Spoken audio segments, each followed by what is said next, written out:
All right, greetings and welcome to the Zero Hour Squared Classics, the Zero Hour Squared Metal Zone podcast, which is an audio podcast on all platforms, and 94.5 KTBL The Pit in Albuquerque, New Mexico. Joining me right now is an absolute legend, badass. We were just talking about that right now, Mr. Vinny Appice. Vinny Appice's Sabbath Nights will be a night of Black Sabbath will be here Saturday night, February 28th at 8 p.m. over at Sky City Showroom, which is located on I-40 exit 102 in Acoma, New Mexico. Tickets are available at Hold My Ticket. So if you live in Albuquerque and you're headed west, it's just in between Albuquerque and Grants, little past Laguna. If you're heading in, say, east from Gallup, same thing. You pass Grants and then you head on in. It's a very cool place. I'm joined right now by Mr. Vinny Appice, who had years with Black Sabbath and Ronnie James Dio and several other bands. And we're going to talk a little bit about Vinny's show coming up. Vinny, how are you doing? Thank you for joining us. I'm doing good. I'm glad you know where this place is. Yeah. It So sounds like it's tucked away a little bit from Albuquerque, right? it's not tucked away. It's just a little ways, maybe half hour, 45 minutes. It's a nice Oh, little okay, drive. that's not bad. It's not bad. And you know, the weird thing is there's not a lot of concerts there. They used to have outdoor concerts quite a bit and like kind of festival type things, Right. Rap, Great White, Doc, and all kinds of bands together like that. And then they've had a few in the showroom. But I saw your brother play there with Slam. Oh, Carmine. really? Yeah. Wow. That was a Yeah. while ago. That was a while ago. That was, gosh, I don't even remember what year. And he was, excuse me, my allergies are bothering me. He was very Mhm. gracious in doing an interview with me at the time. It was a video one. I've got to dig it up. But several years later, you came to Albuquerque to do a drum clinic at Music Go Round. Oh, I So, did? yeah. So, Ooh, so I had a T-shirt of Carmine, and you signed it with a gold Sharpie. It was the oh, funniest thing. cool, cool. Haha, But that's funny. I mentioned that drum clinic, but then you were back in Albuquerque several years later with Heaven and Hell. You did two shows Yes. with them, and I believe it was Testament, Motorhead, a couple other really great bands, Machine Head. Yeah. But tell us about what you're doing this Saturday coming up Well, on the 28th at Sky City. well, this Saturday the band's called Sabbath Knights, and that's what I called it. So it's kind of like a fun thing for me to play all the music from Sabbath, a lot of it that I played on, and then there's some Ozzy stuff in there, and mostly Dio because a lot of bands do the Ozzy Sabbath kind of theme, but we're doing more of the Dio stuff, and the band is great, kicks ass, and our singer Jim Queen can sing all the Dio stuff and we're not even tuned down, and he could sing it. So it's a great show. So we're going to play a whole bunch of stuff from Mob Rules and Heaven and Hell album. I wasn't on the Heaven and Hell album, but we played a couple songs from there too.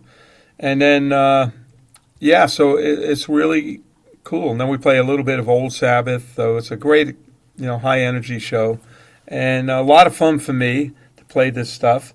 And looking forward to this gig. The people are real nice at the casino. I spoke to them yesterday, and come on down. Yeah, hell yeah, that's going to be a great show. So who else is in the band? You mentioned the vocalist. Who else plays with you? A guitar player, his name is Felipe Iomi, believe it or not, and Paul Lerma on bass. He played with a band called Fear. Felipe has his own band. It's not a huge band or anything, so he's more of an unknown band called what are they called? The Mercury Riots. Oh, So cool. yeah, so it's just me and Jim. Jim Queen sang with Carmine and I when we did a lot of Drum Wars gigs, and we played on each other's albums and CDs and blah blah blah. So he's a great singer, great guy. So we're looking forward to this. It's gonna be fun. Oh, very cool. So, all right. So this, and you mentioned somebody who your bass player played with Fear. Yeah, a band called Fear. Yeah. Is that So the punk band Fear yes. with Lee Ving? Oh, very cool. Oh man, what Yeah. a very interesting lineup that you have there, man. That's very cool. Yeah. The band gels together very well. We've done a bunch of gigs already, and it's really a tight band.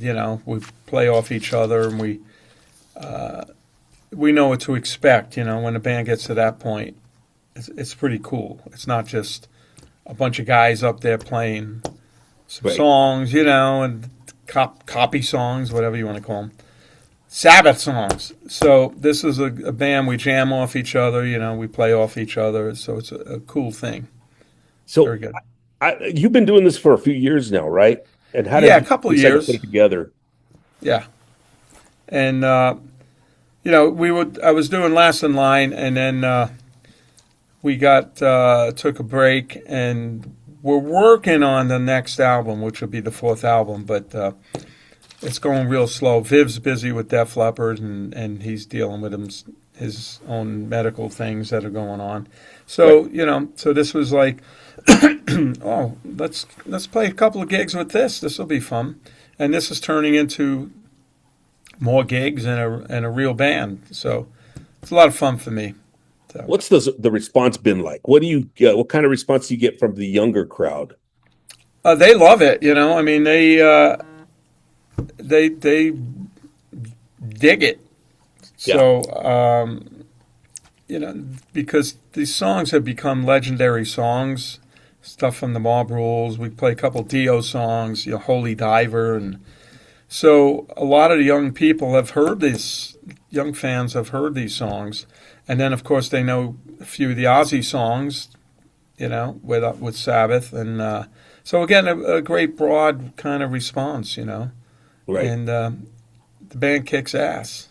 That's awesome. That's awesome. So, yeah, man, I don't even know where to begin. Let's kind of backtrack a little bit on your career because a lot of people don't know how far back you really span and some of the work you've done. And man, you did some minor work percussion with John Lennon. Yeah, Tell us about what that experience was like. that happened with. We were signed to a management deal with Record Plant Studios in New York. And our producer was Jimmy Iovine. He was a friend of the guitar player and all of us. He brought us in, and they liked us and signed us to a management deal. So we had a place to rehearse at Record Plant Studios in Manhattan, in New York, and it was a great place to be. A lot of people recording there. We met a lot of people there. And John Lennon recorded there, and Jimmy was producing John Lennon. So one night, Jimmy called and asked us to come down and if he could do hand claps on a song he's working on. He didn't say it was for John Lennon, but he just said, come on down. There was 9 of us. We had 4 horn players, keyboard, singer, bass drums, a guitar. So 9 people all of a sudden come down to the studio to do hand claps. Back then, they didn't have computers to do, hand claps. You had to actually record the hand claps. So we went down and we walk in and there's John Lennon and wow, oh my God. And I was like 16, 17 years old. And I had to go to school the next day and now I'm in the studio with John Lennon. I'm like, Wow. oh, this is pretty cool. So the song was Whatever Gets You Through the Night. And that's the hand claps on that song, me and my band doing the hand claps. That's awesome. Yeah, and that went on to do. He needed a couple of videos for his DVD, so we filmed that at the Record Plant Studios. There's like 3 songs, and then he produced some singer. We worked with him as a band and him as a producer, so we got to know him pretty well. And then he asked us to do this live show at the New York Hilton, and that was his. I think I heard that was one of his last live shows. Or the last live show. And I only heard that years later, and I thought, wow, I played his last live show, kid from Brooklyn, and I was like 16, 17 years old. So I used to go to high school the next day. So it's pretty exciting. That's cool. So again, Yeah. your brother, Carmine Appice, I want to remind everybody he's your brother. So how did you guys grow up and how did you guys start playing drums together? I know you've been asked this a million times, but Well, I think he, it's great well, history. okay, Carmine, we had a cousin, Joey, who played drums, and he had a drum set and all that, and Carmine was intrigued with that. It's like, wow, cousin Joey plays drums, wow. So I think that got him thinking, and then he started getting into the drums, start with a cheap set of drums and practice pad, and then it got more and more serious. And then he took lessons from this guy in Brooklyn, Dick Bennett, his name. I took lessons from him too, and it was really cool. Taught us how to read some standard, really classic books, and so that's how he got involved. Now I'm 11 years younger, so by the time Carmine was starting a gig with the drums and making money, he used to rehearse in the house in Brooklyn with the band. And I was like 8 years old. I sit there on the floor and listen to him. And I was like totally amazed about all the amps and the wires and the singing and the vocals and the whole band playing right in front of my eyes. So that got my fire going. So then I started playing. But about a year or two later, Carmine joined the Vanilla Fudge. And they was very successful. They had a gold record. And he left the house. He went on tour. So my parents would take me and my sister to see the Vanilla Fudge when they played close by.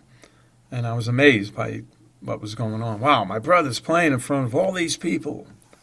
Wow. So, I got the fire going. Nice. So I want to do this. Right. Well, let's fast forward then to Rick Derringer. And unfortunately, we just lost him late last year. What was that experience like playing with him, and what kind of guy was Rick Derringer? What were your memories of him? Rick was a great guy. He liked to smoke a lot of pot. Yeah. But I did back then too, so we were on the same level. But not when we played. Not when we played or rehearsed or played live, all that stuff. So Rick was great. I was able to watch him. I hooked up with him, and he's just such a seasoned professional player. Great guitar player. Just every night he just tore it up. He never made mistakes, and total professional, songwriter, the whole bit. And then he produced the first album we did called Derringer. So it was a great start for me to learn from such a seasoned guy, And then with Rick, we started out playing clubs, and we played little clubs on the East Coast. Some of the bands that opened were like Tom Petty and the Heartbreakers. Oh, cool. I remember saying to Rick, who the hell is Tom Petty and the Heartbreakers? What kind of name is that? And they opened for us, and then a lot about Journey. We co-headlined with Journey at a small club. This is before everybody became really big. And then later on, we toured with Boston a little bit because they just came out and they were playing arenas. So they used to like to watch Rick because he was so professional, right. Comfortable at an arena and all that. And then we toured with Aerosmith for a while on the Rocks tour. So that was my introduction to playing in arenas and the sound and the whole different vibe than clubs, So it was a great learning experience playing with Rick. Absolutely. Cool. So enter Black Sabbath, and from what I understand, when Bill Ward was being replaced, it was originally supposed to be Cozy Powell, but he had some sort of accident. That was later on. Later on. Because what happened was, this was like 1980, Sabbath were on tour, and they were supposed to play Denver, McNichols Arena. I don't think that's there anymore. And Bill didn't show up, so they had to postpone the gig.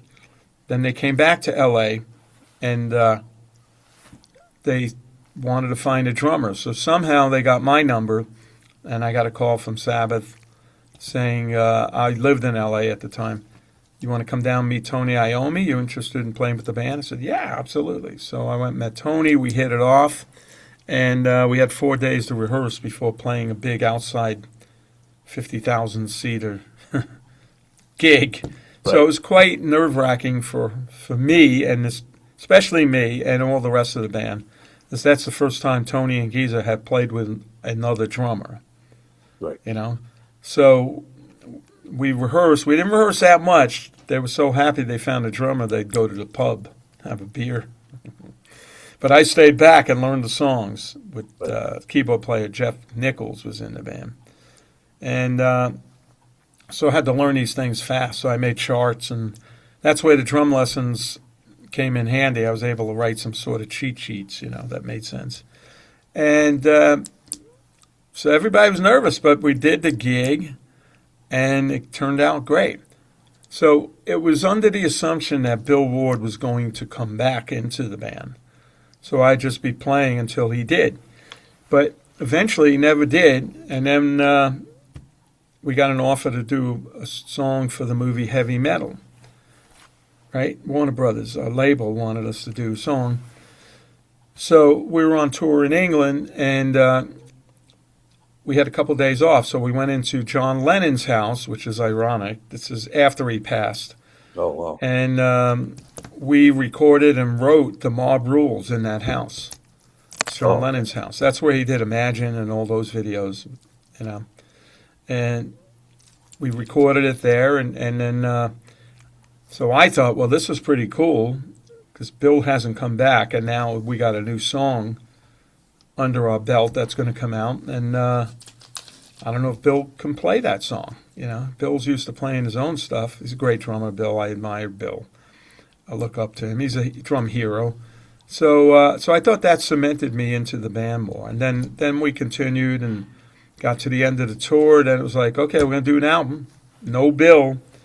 So we started working on the Mob Rules. So then we became pretty much a band, you know. We played together great. And we played so many gigs together. It was real tight. Yeah. Mob Rules it's an insane album, very heavy. I mean, Sabbath always being the heavy band that they were, but that sound that you and Geezer Butler had together as that backbone with the powerful vocals of Ronnie James Dio and, of course, Tony Iommi's guitar, it really set it apart, and I think it started a new age and era of metal. Not only that, but your style, like you said, is different from Bill Ward's. You're quite the power drummer. How would you kind of describe what you do and how that helped develop that particular sound that eventually went into the Ronnie James Dio era? Right. Well, yeah, I'm more of a power drummer. I'm more of a groove drummer, you know, the feel. And I'm a little bit more technical, let's say, than Bill. That's not a bad thing for Bill or a good thing for me, but I play a little bit more stuff in different parts. Bill's a different drummer. Bill always described himself as like an orchestra player. And that's, if you listen to his parts, they were very orchestrated and brilliant, you know. So, but I locked in with Geezer. Geezer's more of a busy bass player. So I knew where to hold down the groove and then fly off and come back and play with Geezer. So we hit it off really good, you know. It's funny because Tony and Geezer are from England. They're older than me. Right. And I'm from Brooklyn, New York, but yet we had the same feel. Right. You know, and then when playing with Tony Iommi, I learned how to play more behind the beat to make it even heavier, you know, because Tony's so solid and Geezer plays against him, and it's just massive. So it was a lot of fun. And then that gave way into the Dio years of Ronnie James Dio's solo career, and you went and you stayed with Ronnie James Dio, another New Yorker. And what was that whole experience like? Well, I met Ronnie, and we hit it off really well because he's from upstate New York. I was from Brooklyn, New York. So we hit it off very, very well. I hit it off with everybody. We were really friends, true friends and everything. And then toward the end, we started doing Live Evil album, and Ronnie and Tony and Geezer weren't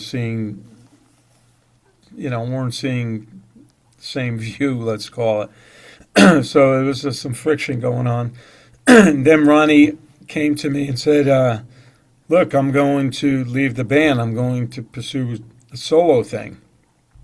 I'd love for you to come play with me. So I thought, wow. So this was right after Live Evil came out. And then I said, okay. I thought, how exciting is that? A new band with this amazing singer, one of the greatest singers in rock, Ronnie James Dio. You know, how cool is that? It'd be a challenge. It'd be interesting and creative. So, and on the other side, Tony and Geezer, the Sabbath, wanted me to stay because we fit in good together. and played well together. So I chose to go with Ronnie because plus we would live close to each other. You know, it was all in California, and Tony and Geezer lived in England. So it was like an easy choice for me to go, you know what, I'm going to try this with Ronnie and see what happens. You know, I was young. I didn't, even if it didn't work, you're young, you know, you just go on to something else. Right. So You played with another great bass player too with Ronnie James Dio, and that was Jimmy Bain. That I mean, it seems yeah, like every backbone that you've ever been a part of, I say, the rhythm section being the bass, the drums has been very powerful, that's just made you legendary in the game, and you're very seasoned in that regards. Yeah, from coming from those Rick Derringer years into Black Sabbath, and then later on, then eventually, after the Dio years, you went kind of full circle because then Heaven and Hell started. But Black Sabbath did reunite with the Dehumanizer album, and then yeah. eventually you guys became That's when Heaven and Cozy Hell. was involved. Okay, Cozy Powell, yeah, because by then years had passed. Uh, that was 92 already. So I was in Dio. We did Holy Diver, Last in Line, big success, blah, blah, blah. And then eventually it kind of faded out a bit. So I thought maybe it's time to make a change. So I left Dio. And then they decide to do an album. They're going to release the Dio Years album. And who was it? Rhino Records wanted to add a couple of new songs. So they wrote a couple of new songs. And wait, is that? I think I'm mixing myself up. No, early in the that's morning, late. That's later. right? So they were together. They got back together, working on the Humanizer album, and Cozy Powell was the drummer. But apparently, Cozy and Ronnie didn't see eye to eye. They weren't getting along very good. And then eventually, Cozy was riding horses, and he fell off and broke his pelvis, so he couldn't play. Okay, So now they're stuck, and it was really going on for a long time. That album's taken a long time to make. So they said, well, what do we do? Let's call Vinny.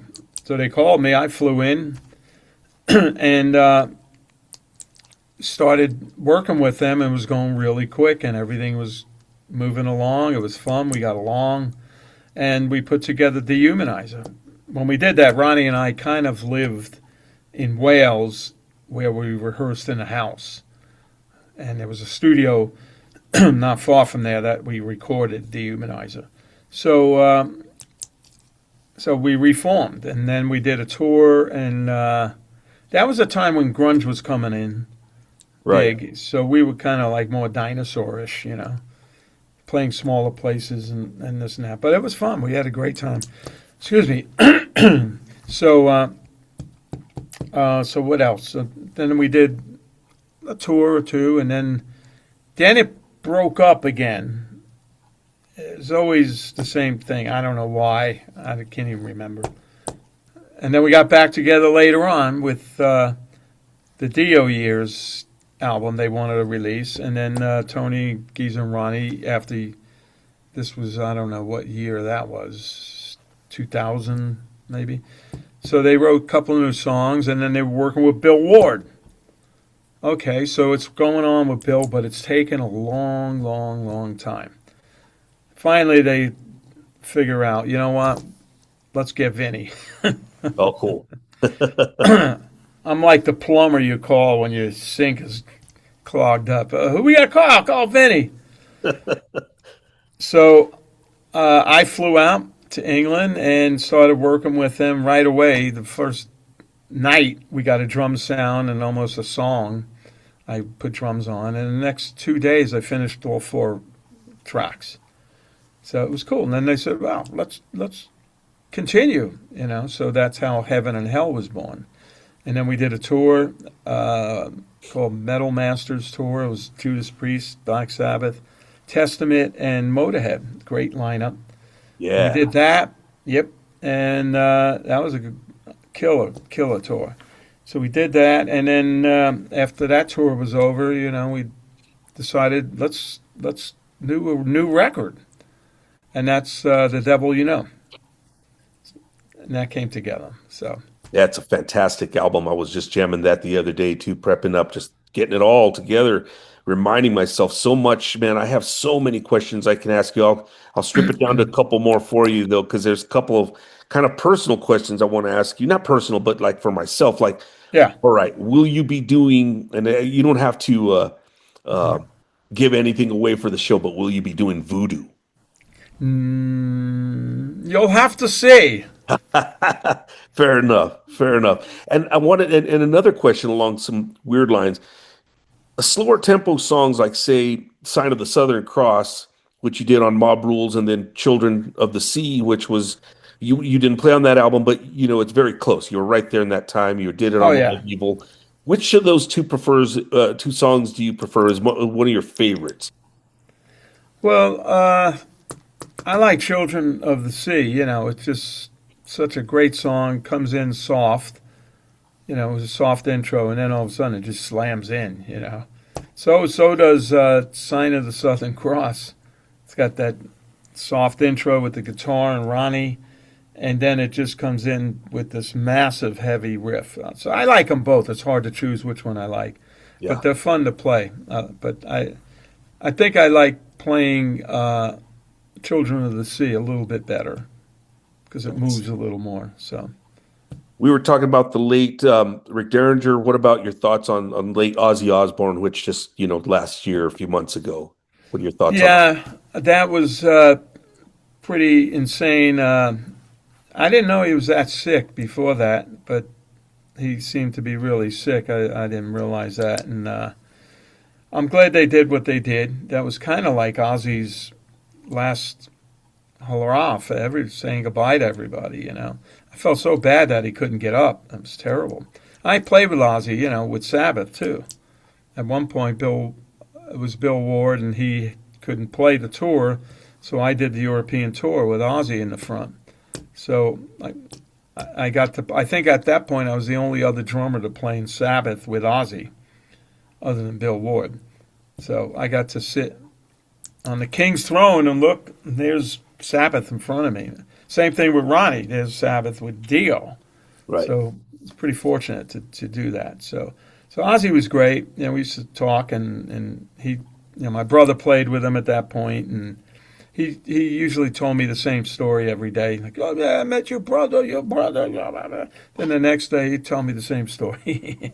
And I didn't tell him. You told me that already. He's That's great. awesome. Love Ozzy. We miss him, and he's just look at what he accomplished with Sharon. It's amazing. Right. Whoever thought? What other projects you got going on, Vinny, that you want to plug or anything that you want to tell us about? You got any new videos, anything like that? Not really. What I'm doing now is the Sabbath Nights thing. Actually, today we're leaving for a rock camp. I do a lot of rock camps.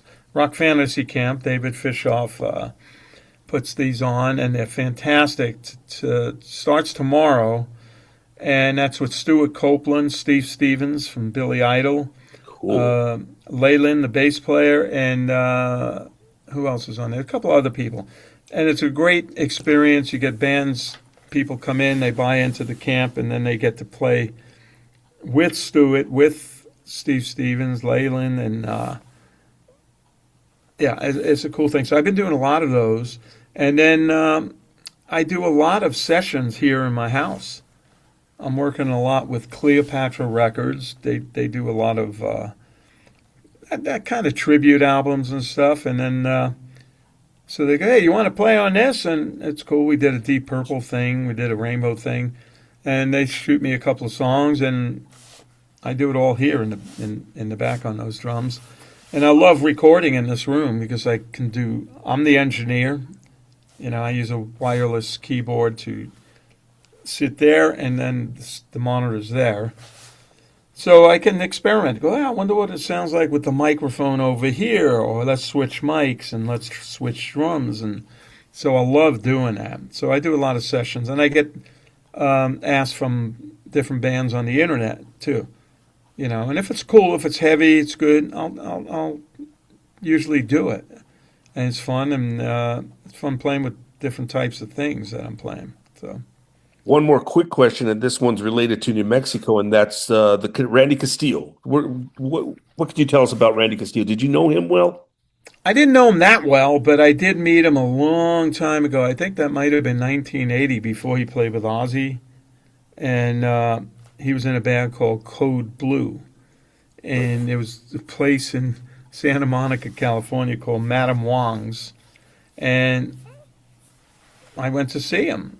And I thought, wow, he's a really good drummer. And he used to throw the stick up and catch it and all these cool, showman moves. And I thought, man, very good, really good drummer. And I think I met him that night.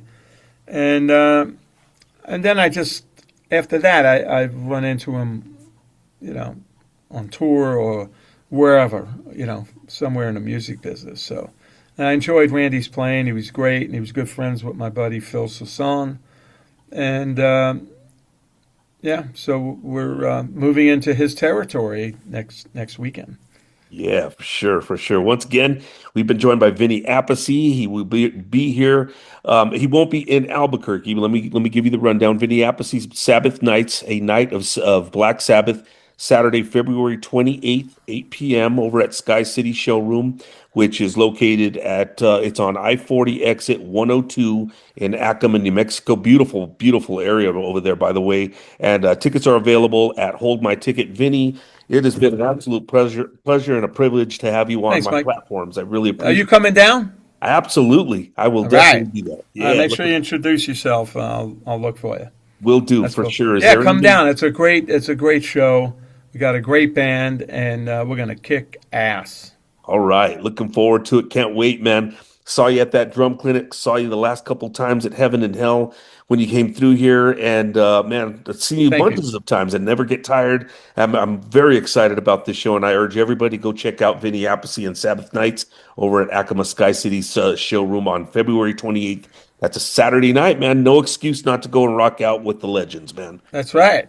Come on down. I'll All see you right. there. And then we got merch. We got merch and all that stuff. And we usually stay after the show and sign stuff, Oh, take cool. pictures with the fans and all that stuff. Yeah, All we're right. really fan friendly. So we Awesome. love the fans.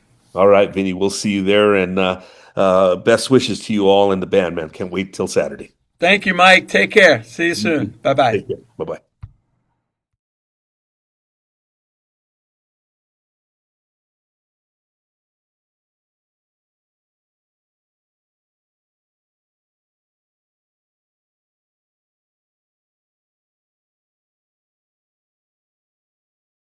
All three. It's very, very rare to get a legend like you, so I appreciate that. A legend. Uh A oh. legend. Hell yeah. That means I'm old. No, man. Means you're a badass.